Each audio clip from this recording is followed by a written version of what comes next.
Hey, everybody, this is Alan Fine. We are here at the Signature Annual Conference in Las Vegas at the Venetian, and we are talking with Gina Weir, the Vice President of Training, and Nolan Burris, Talent Development Consultant. And we're going to talk about what's being presented here at the conference that you travel advisors should know about on Insider Travel Report. What is it that you are presenting to your members today, this session? What is it that you really want to get out there? What message? Well, actually, I want you to start with Nolan because he's got his finger on AI and what's going on there and helping our advisors learn all about AI. So let me preface it by the fact that AI, everybody thinks it's new. AI has been in everything we've been doing, but now you are harnessing it as an overlayer to make everything easier for the travel advisors. So tell us about this. Yeah, it's a combination of making things easier for them, but with a purpose. The purpose is not just to make it easier for them, but as we said during the workshop, AI can do miraculous things, but what do you do with that time that's been freed up? And so the point is to deliver more human magic, because travel is humans going places. So using AI the right way to have more free time to be able to deliver human magic. If we can free up some of the drudgery, get the answers for what you need faster, get the things that normally took a lot of time done faster, now you can really connect in a human way, and that is where repeat business comes from.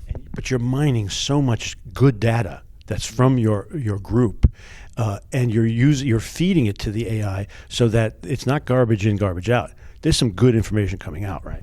Yeah, we're relying on a system that has been trained on the travel industry. Not all AI systems have. So that in and of itself means that the information they're going to get back from it is way more relevant than if they're using a free public AI system. Then on top of that, the AI system is set up to be trained on their individual agency and its specialties and its area of focus. And then one more layer down, it's trained on the individual travel advisor themselves. So that when you put all those things together, the information you get back from it is so significantly more on target than just using a public AI system. Right. What is it that you specifically want travel advisors to learn about? Something new and great that you're able to do with that? Yeah, it's a couple of things. Part of it is to be able to handle better those common questions they get from their clients, like I have this cruise line or that cruise line that I'm trying to compare. What are the primary differences between them?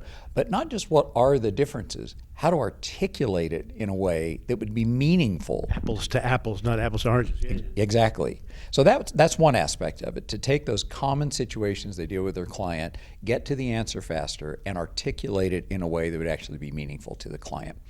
The other side of the coin is to use AI to up their own skills, to actually use it for sales training, for anticipating and overcoming objections, for clarifying things that they might get from their client that could be otherwise difficult questions to answer.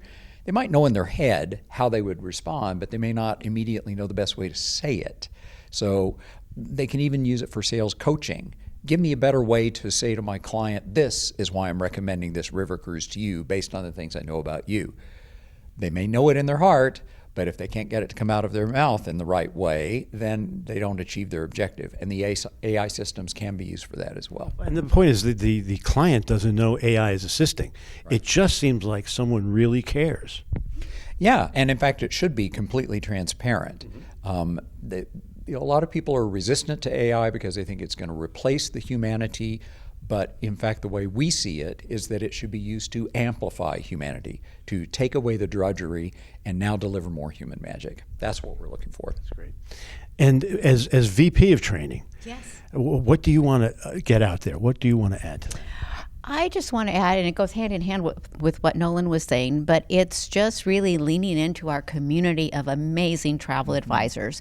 And when we can share those best practices, there's nothing like that for training. It's magical. It's so much more impactful than anything else. So we've been really focusing in on a couple of different things.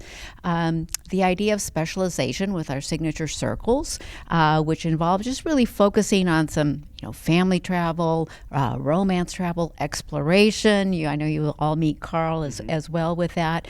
But hearing from other advisors, how did you do it? How did you become that specialist? when they become specialists, they're going to like their job even more so. You're going to enjoy it. And, you have to pick the specialty you enjoy, because obviously when you enjoy something, it's much more meaningful. But then you dig in, and once you start doing that, then you can become much more successful.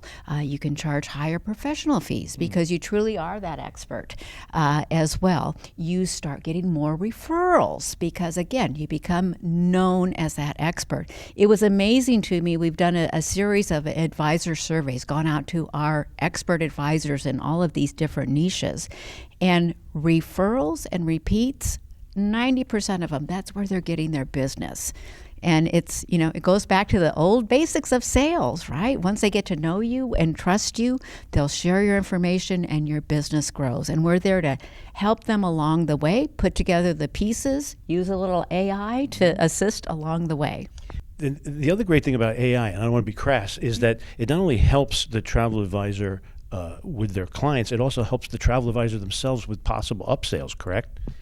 I would say yes, it does, but I'm going to use a slightly different term. I'll put it this way: if upselling that will actually deliver the kind of experience the client has expressed that they're hoping for, it's right selling.